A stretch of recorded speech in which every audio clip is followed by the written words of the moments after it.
ஒரு வகுப்பறையில் ஒரு ஆசிரியைக்கு நான் ரோஸ் கொடுத்து ஹாப்பி வேலண்டைன்ஸ் டே மேம் அப்படின்னு சொன்னேன். அதை எல்லா மாணவர்களும் பார்த்துட்டு இருந்தாங்க. அதே வகுப்பறைக்கு நான் போன போது, ஏன் ஆசிரியை அவங்களுக்கு ஹாப்பி வேலண்டைன்ஸ் டே சொன்னீங்க அப்படின்னு எல்லா மாணவர்களும் சிரித்தாங்க. உடனே நான் கேட்டேன், ஹாப்பி வேலண்டைன்ஸ் டேனா என்னம்மா அப்படின்னு. லவ்வர்ஸ் டே மேம் அப்படின்னாங்க. லவ்னா என்ன? அன்பு அப்படின்னாங்க. அன்பை வெளிப்படுத்துகிற தினம் தான் இது. நம்ம யார் மேலெல்லாம் அன்பு வச்சுருக்கோமோ அவங்கக்கிட்டலாம் அதை நீங்கள் சொல்லலாம்.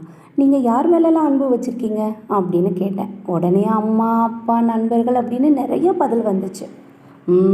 அவங்கக்கிட்டலாம் போய் சொல்லுங்கள் ஹாப்பி வேலண்டைன்ஸ் டே அப்படின்னு சொன்னேன். உடனே ஒரு மாணவி எழுந்து ஹாப்பி வேலண்டைன்ஸ் டே மேம் அப்படின்னு சொன்னான். உடனே மற்ற மாணவர்களும் எல்லாரும் சொல்ல ஆரம்பிச்சிட்டாங்க. அதில் ஒரு மாணவி, மேம் இன்னைக்கு நான் வீட்டுக்கு போன உடனே எங்கள் அம்மாவுக்கு ஹாப்பி வேலண்டைன்ஸ் டே சொல்வேன் மேம் அப்படின்னு சொன்னான். இதை கேட்டுட்டு எனக்கு ரொம்ப சந்தோஷமாக இருந்துச்சு. இனியாவது வேலண்டைன்ஸ்